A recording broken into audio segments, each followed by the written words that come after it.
اور آیت اللہ قاضی طباطبائی فرماتے تھے کہ یہ دل جو ہے یہ صرف خدا کے لیے ہے، اسے کسی اور کو کرائے پہ مت دو، یہ قلب ہے ہی صرف خدا کے لیے۔ لیکن اگر اس دل میں کوئی اور ہے تو کہاں یہ دل آپ کے باڈی کو موومنٹ دے گا اور آپ عملاً کوئی کردار ادا کریں گے۔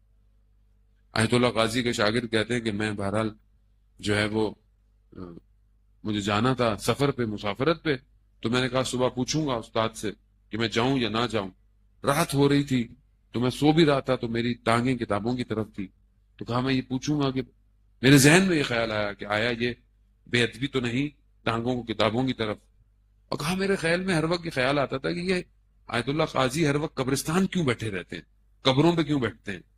تو کہتے ہیں صبح جب میں ان کی خدمت میں حاضر ہوا میں نے کچھ نہیں پوچھا، انہوں نے خود ہی کہا سفر پہ جانا تمہارے لیے ٹھیک نہیں ہے، اور رات کو سوتے وقت کتابوں کی طرف ٹانگیں کر کے نہیں سویا کرو۔ کہا ان سب چیزوں کے لیے میں قبرستان میں بیٹھا ہوتا ہوں۔ یعنی جب انسان اس وادی میں تفکر فکر کرتا ہے تو خدا یہاں کی ساری چیزوں کو دکھا دیتا ہے۔ ہم جتنا آخرت کی طرف متوجہ ہوں گے دنیا اپنی حقیقتوں کو کھول دے گی ہمارے اوپر۔ ابھی ہم چھپے ہوا ہے سب، ابھی ہمیں دیوار سے اس طرف نظر نہیں آتا، اسی لیے ہم لوگ غصہ کرتے ہیں، اسی لیے ہم لوگ ایک ذرا سی چیز پہ لڑنا شروع ہو جاتے ہیں، ذرا سی چیز پہ انسان گناہ خدا نخواستہ کر بیٹھتا ہے۔ کیوں؟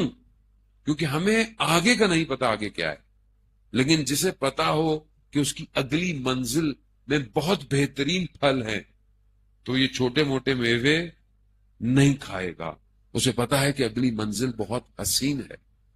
تو عزیزان محترم یہ دنیا آخرت کی کھیتی ہے، اور ویسے بھی اس میں دل لگانا عقل مند کی تعریف نہیں ہے۔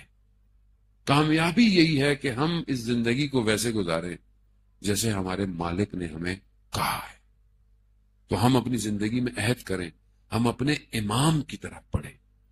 کربلا یہی دعوت دیتی تھی کہ جو تمہارے پاس تھا اسے چھوڑ کے تمہیں امام کے پاس آنا پڑے گا، اور ہر سال کربلا ہمیں یہی کہتی ہے کہ تمہارے پاس جو بھی ہے اس میں تم نے اتنا نہیں ڈوبنا کہ جب تمہیں پھکارا جائے تو تم وہیں پھنس جاؤ، جب تمہیں بلایا جائے اتنا ہلکے کنیکشن ہو انسان کے، اتنے ہلکے ارتباط ہو، کیونکہ یہ جتنے رابطے ہیں نا ماں باپ کا، اولاد کا، بہن بھائیوں کے، یہ جب رشتے، یہ رشتے اصلی رشتے نہیں ہیں، اصل رشتہ اس سے ہے، اصل رابطہ اس سے، اس رابطے کی وجہ سے یہ رابطے ہیں سارے۔ اب اگر یہ رابطے اس رابطے سے دور کر دیں تو کیا فائدہ ہے؟ اصل اس رابطے کو مضبوط کرتے ان سارے رابطوں کو اچھا کرنا، اور ہمیں اپنی زندگی میں توجہ کرنی ہے۔ عزیزان محترم ہم مولا کو بہت مانتے ہیں، اپنے مولا کو بہت مانتے ہیں، مولا کے لیے ذکر بھی کرتے ہیں، فضائل بھی سنتے ہیں، لیکن یہ دیکھیں کہ ہمارے مولا نے کیا کہا، ہمارے لیے کیا کہا۔ اتنی مشہور ہم سنتے رہتے ہیں، مولا کہتے ہیں کہ زندہ ایسے رہو کہ لوگ تم سے ملنا چاہیں، اور جب مر جاؤ تو لوگ تم پہ گریا کریں، ایسے زندہ رہو۔ لیکن یہ بات ہم لوگ سنتے ہیں لیکن اپنے اوپر عمل کب کریں گے؟ ہم ایسے ہیں کہ لوگ ہم سے ملنا چاہیں، لوگ ہم سے محبت کرتے ہیں، یہ لوگ کہتے ہیں لو بھائی آ گیا پھر آ گیا، کب جائے گا؟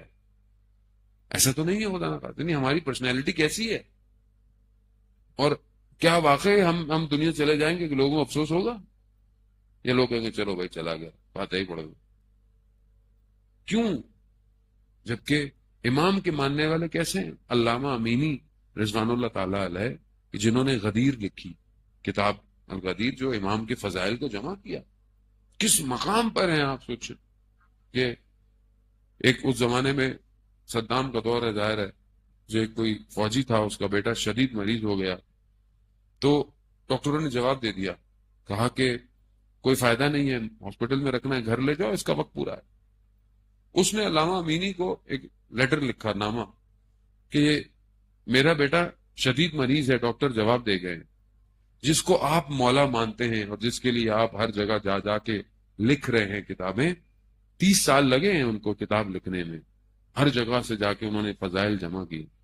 کہا جس کے لیے آپ کتابیں لکھ رہے ہیں میرے بیٹے کو اس مولا سے شفا دلا دے۔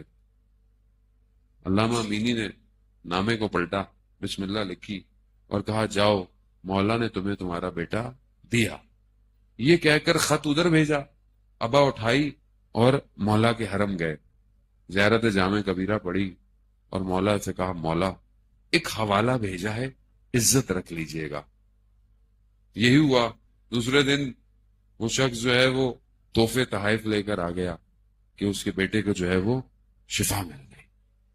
تو عزیزان محترم، ہم مولا کو اتنا مانتے ہیں اور مولا ہماری زندگی میں سب کچھ دیتے ہیں، سب امام کا لطف ہے ہمارے اوپر، ان کی محبت ہے، ان کا نگاہ کرم ہے جو ہم یہاں بیٹھے ہوئے، لیکن ہم سے بھی تو وہ کچھ مانگتے ہیں، ہم سے بھی تو ان کا تقاضا ہے۔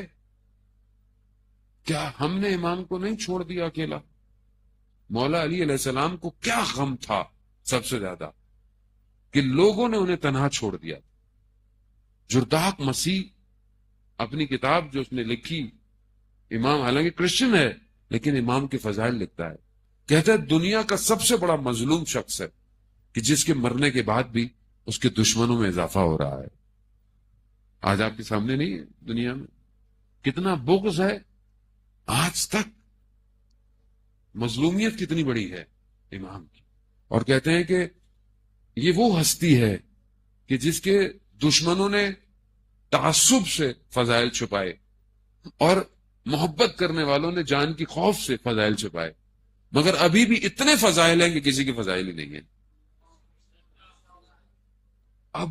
لیکن ظاہر ہے ہم ان فضائل کو سنتے تو ہیں، لیکن اپنے وجود میں وجدان کی کیفیت محسوس ہوتی ہے کہ واقعا میں امام علی سے اتنی عشق اور محبت کرتا ہوں تو کیا میں اس مقام پہ ہوں جو مجھے مولا کہہ رہے ہیں، مولا دے رہے ہیں، مولا سے مل رہے ہیں۔ کیسی کیسی ہستیاں تھیں کہ جب امام کی خدمت میں جاتی تھی، امام کو سلام کرتے تھے، امام کا جواب آتا، کہ جب جب امام کو پکارا اور امام کی ایک نگاہ کرم کی وجہ سے جو ہے وہ ان کی زندگیاں جو ہیں وہ بدل گئی۔ عزیزان موت، ہم بھی اپنی زندگی میں دیکھیں ہمارا رابطہ امام سے کیسا ہے، یا صرف جب کوئی مشکل آتی ہے تو مولا وہ منت مان لیتے ہیں، منت دے دیں گے، یعنی ہم نے مولا کو صرف اپنی مشکل کے حل کے لیے رکھا ہوا۔ اچھی بات ہے آپ مولا کو یاد کریں، منت مان، لیکن باقی زندگیوں میں امام کہاں ہے؟ گھر میں، کاروبار میں، پڑھائی میں، ایجوکیشن میں کہاں ہے امام سے توسل کتنا ہے؟ آپ اپنے آپ سینے پہ ہاتھ رکھ کے بولیں امام علی سے کتنا توسل کرتے ہیں ہم لوگ، کتنا توسل ہے اپنی زندگی کے معاملات میں امام علی سے؟ کہتے ہیں کائنات کا امام، لیکن ہم خالی ہیں، کھوکھلے ہیں، اندر سے خالی ہیں۔ یہی تو وجہ ہے کہ آج ہم دور ہیں۔ امام ابن عباس سے روایت ہے کہ ہم نے مغرب عشاء کی نماز مسجد کوفہ میں پڑھی، امام کے پیچھے پیچھے گئے تو امام رک گئے، امام نے کہا کون ہو؟ کہا مولا آپ کے شیعہ ہیں۔ امام قریب آئے، امام اوپر سے لے کے نیچے دیکھنے لگے، کہا مولا کیا دیکھ رہے ہیں؟ کہا تم نے کہا ہے میرے شیعہ ہو، میں شیعہ کی نشانیاں ڈھونڈ رہا ہوں، شیعہ کی نشانیاں ڈھونڈ رہا ہوں۔ ان کی آنکھیں کیسی ہوں گی گریے کر کر کے، ان کے شکم خوف سے کتنے جو ہے وہ پیٹوں کے اندر لگے ہوئے ہوں گے۔ کہاں ہے ہماری زندگی میں ایسے گریے، ہمارا رونا؟ عزیزان محترم، امام کو پہچانے، یہ نہ ہو کہ دیر ہو جائے۔ موت تو سب کی آنی ہے، تو میں نے بھی مرنا ہے، آپ نے بھی مرنا ہے، لیکن اپنے امام کی معرفت حاصل نہ کر سکے تو اس عالم میں کیا دیں گے امام؟ علامہ امینی جیسی ہستی کہ ان کے بیٹے نے خواب میں دیکھا کہ روز قیامت ہے اور لوگ لائنیں لگا کر جو ہے وہ مولا کے پاس جنت کی طرف جا رہے ہیں، اور امام ایک ظرف سے جام کوثر کا پلا رہے ہیں، اور جیسے ہی علامہ امینی آئے تو امام نے ظرف کو رکھا اور ہاتھوں میں کوثر کو اٹھایا اور کہا امینی تم نے اس دنیا میں ہمارے نام کو روشن کیا، ہم اس عالم میں تمہارے چہرے کو روشن کریں۔ یعنی کام کیا نا کچھ، تو ہم بھی اپنے ظرف میں، اپنے حدود میں رہتے ہوئے اپنے امام کے لیے کچھ کریں۔ کچھ چیزوں کو کریں، عملاً پریکٹیکل کریں عزیزان محترم. یہ وہ چیزیں ہیں کہ جو بہرحال میں معذرت چاہتا ہوں، ہو سکتا ہے آپ لوگ سمجھے میں کچھ اور سناؤں گا آپ کو اتنے دن تک، لیکن جو بہرحال ویسے سنتا ہی رہتا ہے انسان بہت ساری چیزیں. اب تو وہ انٹرنیٹ کا دور ہے، یوٹیوب ہے، آپ کا جو دل چاہے سنیں، صبح شام سنیں.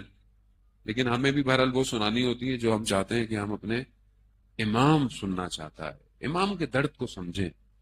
امام نہج البلاغہ میں اپنے اس درد کو بیان کر رہے ہیں کہ جب میں تمہیں کہتا ہوں چلنے کو، کبھی تم کہتے ہو سردیاں ہیں، کبھی تم کہتے ہو گرمیاں ہیں. آج ہمارے پاس بھی تو وہی بہانے ہیں کہ آج یہ مسئلہ ہے، کل وہ مسئلہ ہوگا، آج یہ مشکل ہے، کل وہ مشکل ہوگی. امام کیا کرے؟ اب امام تک کیسے پہنچے عزیزان محترم؟ یہ سوالیہ نشان ہے جو میرے اپنے دل پر ہے کہ میں کیسے جواب دوں گا امام کو. اور یہی وہ ایام ہے کہ جہاں ہم آمادہ ہوتے ہیں، ہمارے ذہن آمادہ ہیں امام کی طرف. اور آپ یقین کریں دنیا کا کوئی نظام نجات نہیں دے سکتا سوائے نظام الہی کے. خدا جانتا ہے کہ مخلوق کو کیسے نجات دینی ہے، اور خدا ہی کا نمائندہ آئے گا. چاہے وہ دنیا کے سارے سسٹم فیل ہو گئے، سوشلزم، کیپٹلزم، کمیونزم، سب ناکام ہو گئے ہیں پوری دنیا میں. آپ کے سامنے دنیا کے حالات کیسے ہیں، دنیا کا اقتصاد تباہ ہو گیا ہے، دنیا خود اپنے کیے کی سزا بھگت رہی ہے. یہ وائرس، یہ بیماری، یہ سب فطرت کے ساتھ کھیلنے کا نتیجہ نکلا ہوا ہے. دنیا کی اکانومی کو تباہ کر دیا ہے، انسانیت کو مارا جا رہا ہے، قتل عام ہو رہا ہے، عزتیں پامال ہو رہی ہیں، نفس کچلے جا رہے ہیں. کون نجات دے گا؟ کون دے گا سوائے ایک کے جو اللہ کا نمائندہ ہے. اور وہ اللہ کا وعدہ ہے، اور خدا اپنے وعدے سے تخلف نہیں کرتا. انا حزب اللہ هم الغالبون، اللہ ہی کا گروہ ہے جو غالب آ کے رہے گا. ہمیں اس دن کے لیے تیار ہونا ہے. یہ نہ ہو کہ پھر کربلا برپا ہو اور ہم حل من ناصر کی صدا سنیں اور اپنے گھروں میں بیٹھے رہ جائیں.